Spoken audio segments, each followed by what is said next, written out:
7day ပြည်သက်များမင်္ဂလာပါခင်ဗျာကျွန်တော်တို့ဒီ7 day Facebook ကနေပြီးတော့အပတ်စဉ်ပြောနေကြကျမ်းမာရေးကဏ္ဍပေါ့နော်ကျမ်းမာရေးကဏ္ဍမှာကျွန်တော်တာဝန်ယူထားရတော့ယာသီစာယောဂများလို့အမည်ရတာပေါ့ဒါပေမဲ့လည်းအများတကာဖြစ်ပျက်နေတဲ့အများတကာသိကျင်တဲ့ကျွန်တော် comment မှာတက်လာတဲ့ယောဂတွေရောတို့တောင်းဆိုတာတွေကြောင့်ကျွန်တော်ဒီနေ့ပြောပြမယ့်အကြောင်းအရာကိုကျွန်တော်ရွေးချယ်ထားတာကတော့လေးဘက်နာယောဂလို့ကျွန်တော်ရွေးချယ်ထားပါတယ်လူတွေကလေးဘက်နာဆိုတာသူတို့စိတ်ထဲမှာလက်နှစ်ဖက်ရှိတယ်ခြေထောက်နှစ်ဖက်ရှိတယ်ဒီလက်ကောခြေထောက်ကောနှစ်ဖက်စလုံးစီနာရင်လေးဘက်နာပေါ့ဒါအလွယ်လွယ်ကူပြောလိုက်တာပေါ့နော်ဒါပေမဲ့ဆရာဝန်တွေရဲ့သတ်မှတ်ချက်မှာတော့တော်တော်များတယ်လေးဘက်နာဆိုတာကျွန်တော် acute rheumatic fever ပေါ့နော်အဲ့ဒါကိုကျွန်တော်တို့က rheumatism ထဲမှာပါတဲ့ rheumatic ယောဂအဲ့ဒါကိုများလေးဘက်နာနောက်ခါကျွန်တော်တို့တချို့တွေပြောကြားဘူးကြပါတယ်ပိုးလေးဘက်နာသွေးလေးဘက်နာအရေပြားလေးဘက်နာဆိုပြီးရှိကြတယ်နော်အဲ့တော့လေးဘက်နာဆိုတာအစစ်မြစ်ရောင်ရမ်းကြိုက်ခဲတာကိုလေးဘက်နာလို့ခြုံပြောတဲ့ခါကျတော့ဆရာဝန်တွေကတော့အဲ့လိုအပိုင်းတွေခွဲထားတဲ့ခါကျတော့ဖြစ်ပျက်တဲ့အကြောင်းအရာတွေကလည်းမတူဘူးပိုးလေးဘက်နာဆိုဖြစ်ပျက်တဲ့အကြောင်းအရာကတစ်ခုနော်သွေးလေးဘက်နာဖြစ်ပျက်တဲ့အကြောင်းအရာလည်းတစ်ခုအဲ့လိုမျိုးတွေပေါ့နော်ကုသချက်တွေလည်းမတူဘူးအဲ့ဒီကြောင့်ကျွန်တော်ကလေးဘက်နာလို့ခြုံပြောရင်ဒီအပိုင်းအကုန်လုံးကိုပါအောင်ပြောဖို့ဆိုတာကခေါင်းစဉ်တစ်ခုချင်းကျွန်တော်ရွေးသွားမှာပေါ့အဲ့တော့ဒီနေ့ကျွန်တော်ကဦးစားပေးပြီးတော့ပိုးလေးဘက်နာအကြောင်းကိုပြောပါမယ်ပိုးဆိုတာကဘက်တီးရီးယားပိုးကြောင့်ဖြစ်တဲ့လေးဘက်နာယောဂပေါ့နော်လေးဘက်နာဆိုတဲ့အဆစ်တွေရောင်ပြီးပေါ့ဗျာနော်အဆစ်အမြစ်ရောင်ရမ်းတဲ့နာထဲမှာ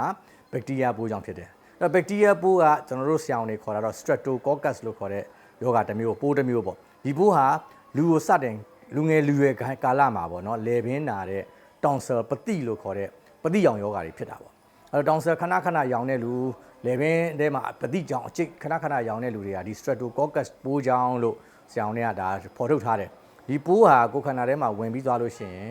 ကျွန်တော်ကသူ့ကိုတိုက်ခိုက်တဲ့ protein ဓာတ်တွေထွက်လာတာပေါ့နော် antibody လို့ခေါ်တယ်ဒီ protein ဓာတ်တွေကနေပြီးတော့လူကိုပြန်ပြီးတုံ့ပြန်တဲ့အတွက်ကြောင့်ကျွန်တော်ကအဆစ်တွေမှာရောင်လာတယ်နှလုံးရောဂါရတယ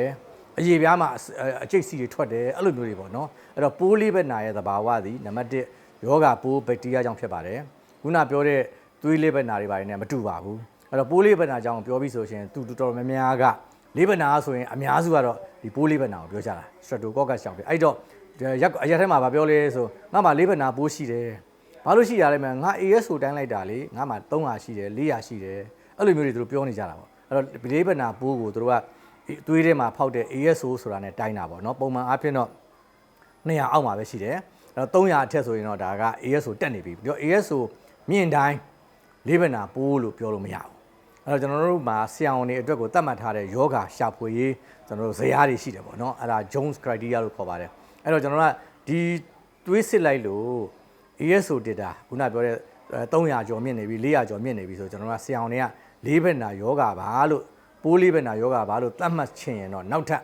ရှာဖွေရတာတွေရှိပါတယ်အဲ့ဒါကသူ့အစစ်အမြစ်တွေကဲရောင်ရမ်းကြိုက်ခဲနေသလားအစစ်အမြစ်တွေနံပါတ်1ကအဲ့အစစ်အမြစ်ရောင်ရမ်းတဲ့ပုံစံလည်းမတူဘူးတခြားလေးဘက်နာပိုးတွေတဲ့အဲ့ဒါဘာလဲဆိုပထမဆုံးဒူးစစ်ကြီးတော့မို့ရှင်အောက်ကကျွန်တော်တို့ဒီခြေညိုကြီးပေါ့ကျွန်တော်ခြေချင်းကိုရောင်တယ်ဒူးကိုတက်လာတယ်အဲ့ဒီမှာတခါဒူးစစ်တရောင်စစ်တွေပခုံးတွေလက်ချောင်းတွေပါနာလာတာပေါ့နော်အဲ့တော့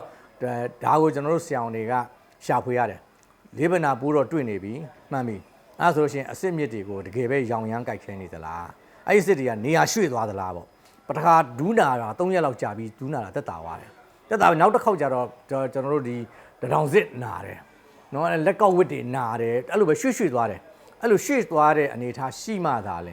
ဲနော်တစ်ချိန်တည်းမှာတော့အများကြီးမနာနေဘူးဒူးစစ်နာပြီး3ရက်လောက်ပျောက်ပြီးသွားရင်တရောင်စစ်နာတယ်3ရက်လောက်တစ်ခါပျောက်ပြီးသွားရင်လက်ချောင်းတွေလက်စစ်တွေနာလာတယ်အဲ့လိုမျိုးရွှေလျားတဲ့ပုံစံမျိုးနေရာရွှေ့တဲ့ဘာဘာရှိရင်တော့ဒါဟိုကျွန်တော်တို့ကပထမအဆင့်ကြီးပေါ့ဒါအဓိကလက္ခဏာလို့ကျွန်တော်သတ်မှတ်တယ်နော်နောက်တစ်ခုကနှလုံးယောဂပေါ့နော်နှလုံးမှာကျွန်တော်တို့ဒါကြောင့်လေးဘက်နာပိုးတွေ့ရင်တို့နှလုံးကို EC ရိုက်ကြည့်ပါကျွန်တော်အမြဲပြောတယ်ပထမအဓိကလက္ခဏာသည်အစစ်မြစ်တရားရွှေ့ရှားပြီးကြိုက်ခဲရမယ်နာကျင်ရမယ်ဒုတိယအဓိကလက္ခဏာကြီးသည်ကျွန်တော်နှလုံးမှာနှလုံးရောင်ရမယ် ECG နဲ့တိုင်းပါမယ်နောက်တတိယလက္ခဏာကြီးကကျွန်တော်တို့အရေပြားမှာကျွန်တော်တို့အနီကွက်ကလေးတွေကမြေပုံတွေလိုပဲပေါ်လာတယ်ကြောမှာရင်ဘတ်မှာနော်အဲ့လိုပေါ်လာတယ်ဒါတတိယလက္ခဏာကြီးနောက်စတုတ္ထလက္ခဏာကြီးကကျွန်တော်ဒီအရေပြားမှာပဲကျွန်တော်တို့ဒူးစစ်ရှေ့မှာဒိုဒီမို့တရောင်စစ်နောက်မှာသို့မဟုတ်ရှင်ကျွန်တော်လက်ကောက်ဝစ်ရှေ့မှာအသီးလေးတွေပေါ့နော်အရေပြားအသီးလေးတွေနော်ကျွန်တော်တို့ဆရာဝန်တွေခေါ်တော့နော်ဂျူးလို့ခေါ်တာပေါ့ဒီဟာလေးတွေကျွန်တော်တို့ရှိလာမယ်ဒါဟာဖြစ်ရမယ်လေးဘက်နာပိုးတတ်မှတ်ဖို့အတွက်ကိုအဓိကလက္ခဏာနံပါတ်4ပါ နံပါတ်5ကတော့ကျွန်တော်တို့အကျော်ဆွဲတယ်ပေါ့နော်ကျော်ဆွဲတယ်ဆိုတာကဟိုထိမ့်မရတဲ့လက်တွေလှုပ်တာကြောက်တွေလှုပ်တာသူကဟိုနေပုံမှန်တော့ဘူးအကျော်တွန်းဆွဲတာမျိုးပေါ့နော်ကိုရီးယားလို့ခေါ်တယ်ဒီအဓိကလက္ခဏာကြီး5ချက်ထဲက2ချက်ညှိနေပြီဆိုရင်တော့ဒီလိုပိုးလေးပဲနာလို့ကျွန်တော်သတ်မှတ်ပါတယ်ဒိုဒီမဟုတ်တစ်ခုပဲညှိတယ်တစ်ခုပဲညှိတယ်ဆိုလို့ရှိရင်ကျွန်တော်ကနောက်ထပ်စမ်းသပ်ခါလေးထပ်လုပ်ရတယ်အဲ့ဒါကတာမညလက္ခဏာလေးတွေတာမညလက္ခဏာမှာလည်းနောက်ထပ်5ခုရှိပါတယ်အဲ့တော့တစ်ချက်ပဲညှိပြီးတော့ဖျားတယ်ဆိုကြပါစို့ဒါတာမညလက္ခဏာလို့မချင်းသွေးကိုတန်းလိုက်တယ်သွေးအနေထိုင်လုံးနေမြင့်နေရဆိုကြပါစို့ဒါဆိုရင်တာမညလက္ခဏာနောက်တစ်ခါကျွန်တော်တို့ခုနကတော့အဲ့ထဲမှာမှအသွေးဥတွေရေးတယ်သွေးပြူဥတွေများနေတယ်နောက်တစ်ခါပရိုတင်းတစ်ခုရေးတယ်ပရိုတင်းကများနေတယ်အဲ့လိုမျိုးတွေကျွန်တော်တို့ရှားပါတယ်ဒါဖျားတာရှိတယ်ခုနပြောသလို ES သွေးအနေထိုင်လုံးမြင့်နေသွေးဥတွေများတာရှိတယ်နောက်တော့မှကျွန်တော်အသစ်အမြစ်တွေရောင်တယ်ဒါဆိုလဲကျွန်တော်တို့တာမညလက္ခဏာထဲမှာပါပါတယ်နော်ဒီလိုမျိုးတာမညလက္ခဏာခုနအဓိကလက္ခဏာတစ်ခုနဲ့တာမညလက္ခဏာနှစ်ခုတွေ့ပြီဆိုလို့ရှိရင်လည်းကျွန်တော်ကပိုးလေးဘက်နာလို့သတ်မှတ်ပါတယ်ဒီလေးဘက်နာရဲ့ကြောက်စရာအကောင်းဆုံးကဘာလဲဆိုတော့ပထမတော့ကျွန်တော်တို့ကဒီလေဘင်းမှာအကျိတ်ရောင်တာပေါ့ခုနဒီ antibody ထွက်လာပြီးကိုယ်ခန္ဓာတက်တဲ့ခါနှလုံးဖြစ်လာတယ်နှလုံးရောဂါမှာနှလုံးမှာရှိတဲ့အခင်းတွေရှိတယ်သွေးကတစ်ခါနဲ့တစ်ခါကိုသွေးတွေကူးဖို့အတွက်အခင်းတွေဒီအခင်းတွေတောင့်တင်းပြီးတော့ကျွန်တော်တို့မာလာတယ်အပေါက်တွေကျင်းလာတာပေါ့နော်ဒါမှမဟုတ်နှလုံးရောဂါဖြစ်တယ်ဆိုတာအဲ့ဒါကြောင့်ကျွန်တော်တို့ကသွေးလေးဘက်နာကနေနှလုံးရောဂါဖြစ်လာတယ်ဒီနှလုံးကရှိတဲ့အချင်းခင်လေးရနေပြီးတော့တချို့တော့သွေးကလေးတွေကပေါက်ထွက်ပြီးတော့ဦးနောက်ကိုရောက်သွားရင်ခုနကလေဖြတ်မယ်နောက်အရေပြားမှာဖြစ်တာတွေအစစ်မြစ်မှာဖြစ်တာတွေခုနဒါတွေဖြစ်လာတာပေါ့နော်အဲ့ဒါကြောင့်ကျွန်တော်တို့ကသွေးလေးဘက်နာရဲ့ပြဿနာတွေဟာ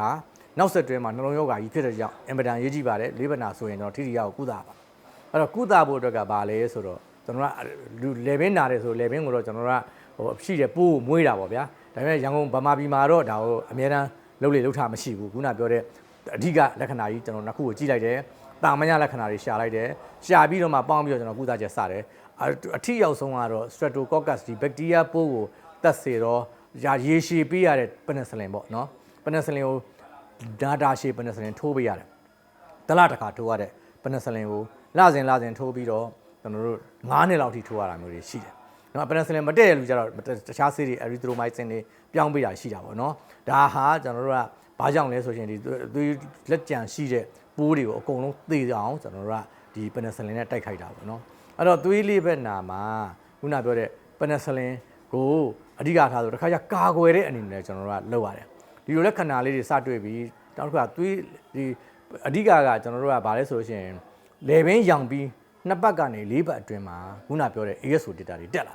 တာလက်သွေးတွေကဖောက်လိုက်တိုင်းတက်လာဒီအောင်တွေကဘာမှမလုပ်ရင်လည်းသူ့အလိုလို6ပတ်လောက်မှပြန်ကျသွားတတ်တဲ့သဘောရှိတယ်အဲ့တော့ဒါကြောင့်ကျွန်တော်တို့က ASO အနည်းဆုံး2ပတ်ချားပြီးတော့နှစ်ခါတိုင်းတာပေါ့ပထမခေါက်တိုင်းလိုက်တယ်နောက်တစ်ခေါက်တိုင်းလိုက်တဲ့ခါမှာတက်လာပြီးဆိုရင်တော့သေချာလောက်ပြီနော်သွေးလေးဘက်နာဖြစ်ပြီးအဲ့ဆိုကျွန်တော်ကုသချက်စတယ်နောက်ခုနကတော့နှလုံးမပြည့်စည်အောင်ကုသရအထူးသဖြင့်တော့သွေးလေးဘက်နာပိုးဟာလူငယ်လူရွယ်တွေမှာဖြစ်များတယ်အသက်35နှစ်မှဖြစ်တာအမြဲတမ်းရှားပါတယ်တခြားလေးဘက်နာဖြစ်ပါလိမ့်မယ်နော်အစစ်မြစ်ပိုးသွေးလေးဘက်နာပိုးလေးဘက်နာအခုကျွန်တော်ပြောနေတာပိုးလေးဘက်နာ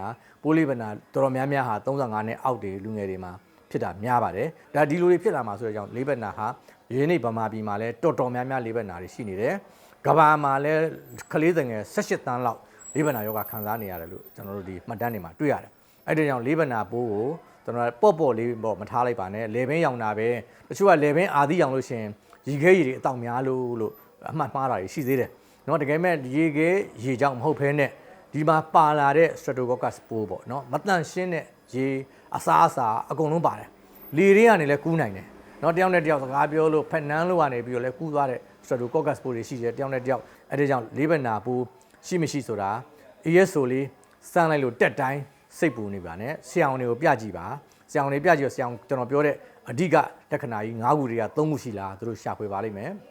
အဲ့ဒီအတွက်ကြောင့် ECG စစ်တာသွေးဖောက်စစ်တာတွေလိုပါတယ်เนาะအဲ့တော့ဒီလိုပဲတာမညလက္ခဏာတွေကိုလည်းကျွန်တော်ရှာပါလိမ့်မယ်အဲ့ဒီအတွက်ကြောင့်ဒါတွေကိုကျွန်တော်တွေ့ပြီးဆိုရင်တော့လေးဘက်နာလို့သတ်မှတ်ပြီးတော့ထိထိရောက်ကုသရမယ်ကုသချက်ဟာ9နှစ်ထက်ပိုလဲပိုနိုင်တယ်တချို့အနှစ်40လောက